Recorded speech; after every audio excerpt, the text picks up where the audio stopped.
रंगकर्मी हैं, उन्होंने इसे अंग्रेजी में किंग इन डार्क चेम्बर नाम से किया। हो सकता है कि आप उसे दिल्ली में कभी आगे पीछे करके देख सकते हैं, जमीन नाटक। इन दो नाटककारों के बाद ये भी कहना जरूरी है कि नाटक की दुनिया में और सीमित जगह तो वो भले भारतीयता का प्रयोग कर रहे थे, ये भारतीयता जो लोकमुखी थी, लेकिन जो सामान्य रंगमंच था वो अभी भी फारसी रंगमंच की गिरफ्त है। हिंदी के नाटककार जैसे कि जयशंकर प्रसाद।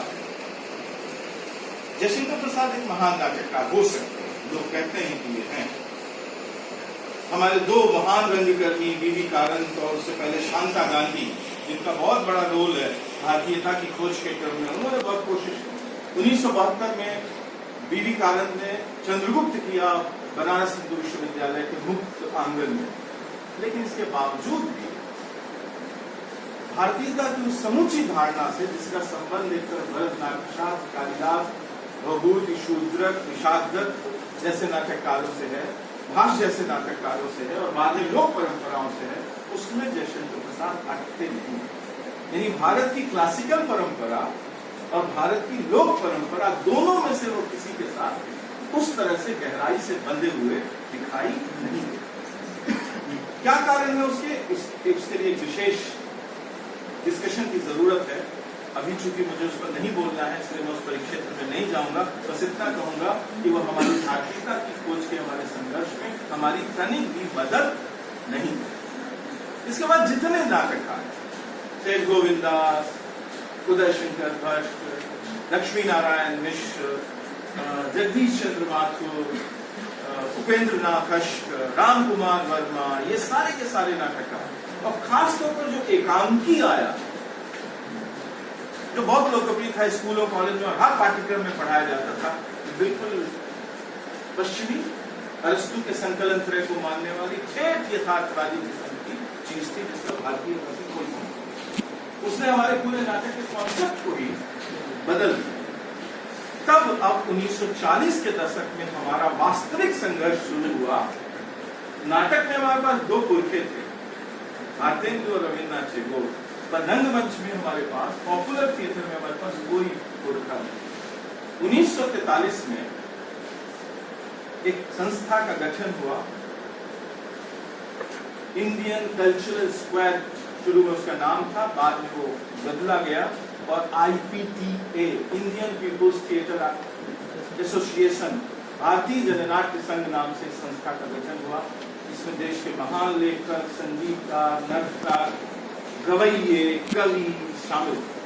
मैंने पंडित उदय शंकर, पंडित रविशंकर, हेमंत कुमार, प्रेम धवन, शंकर शैलेंद्र, जोहरा सहगल, बलराज साहनी, दीना पाठक, उत्पल दत्त, शंभु मित्रा, हबीब तनवीर, शांता गांधी, सलिल चौधरी, और किसी उस जमाने के किसी बड़े कलाकार का नाम लीजिए तो उसका शील, इन सब लोगों का संबंध इप्टा से था। इप्टा ने भारतीयता की खोज के इस अभियान को अभूतपूर्व तरीके से गति दी, लेकिन इसमें जो सबसे ताकतवर काम किया वो किसी थिएटर वाले ने नहीं, वो किया डांस के लोगों ने, नृत्य के लोगों ने। और मैं 3 नाम लेना चाहता हूँ।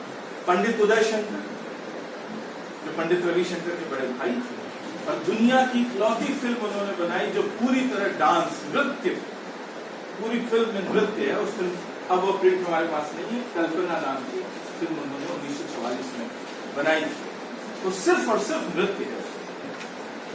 उदय शंकर ने एक प्रयोग किया बैले में, लेकिन दूसरा प्रयोग किया शांति वर्धन नाम के एक सज्जन थे, जो मूलतः बैलेकार थे, यानी नृत्य संरचनाकार, यानी बैले बनाने वाले।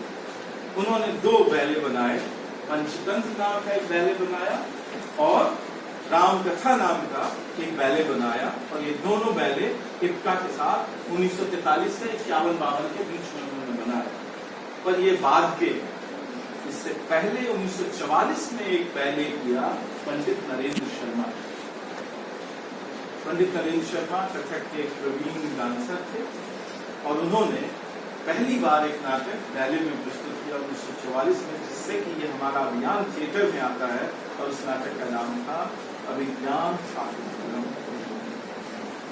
यदि आप हबीब तनवीर का लिखा हुआ पढ़ते हैं, उनके एक्सपीरियंसेस पढ़ते हैं थिएटर के बारे में, तो हबीब तनवीर ने बहुत ही गहराई से और बहुत ही आक्रोश और दुख के साथ ये कहा कि जो संस्कृत के पंडित थे, यानी सो कॉल्ड एकेडमिशियंस और पारंपरिक विद्वान, वो अभिज्ञान शाकुंतलम तो जानते थे, वो भवभूति और उत्तर रामचरित को जानते थे, वो स्वप्रवासो दत्तम को जानने लगे थे, क्योंकि भास की मैन्युस्क्रिप्ट 1920 के दशक में 11 मैन्युस्क्रिप्ट खोज ली गई थी केरल से, लेकिन वो कैसे किया जाएगा इसको नहीं जानते। और जितने पंडित नाटक करने की कोशिश कर रहे थे संस्कृत में, वो पूरी तरह वो विक्टोरियन एज के रंगमंच पर आधारित था। मैं एक छोटा सा मनोरंजक उदाहरण दूं। अभिज्ञान शाकुंतलम में शुरू में एक दृश्य है जब शकुंतला दुष्यंत से मिलती है कि भंवरा शकुंतला को परेशान कर रहा है। अब आप जानते हैं कि फिल्म नहीं बनानी है, नाटक प्रस्तुत करना है, और कालिदास यदि उनका शताब्दी 44 चौथी या 5वीं शताब्दी के जो नाटककार हैं, तो मंच पर भंवरा कैसे दिखा?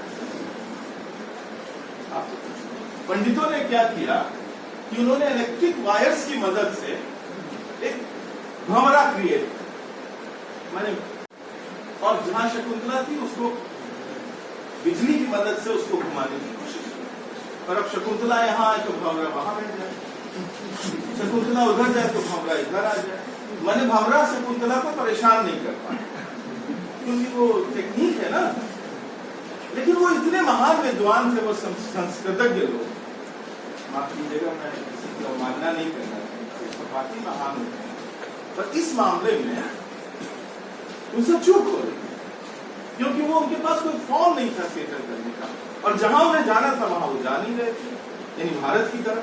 वो मुख तो अपना किए हुए थे पश्चिम अंग्रेजों की तरफ, इसलिए वो ये कारनामा कर नहीं पाते।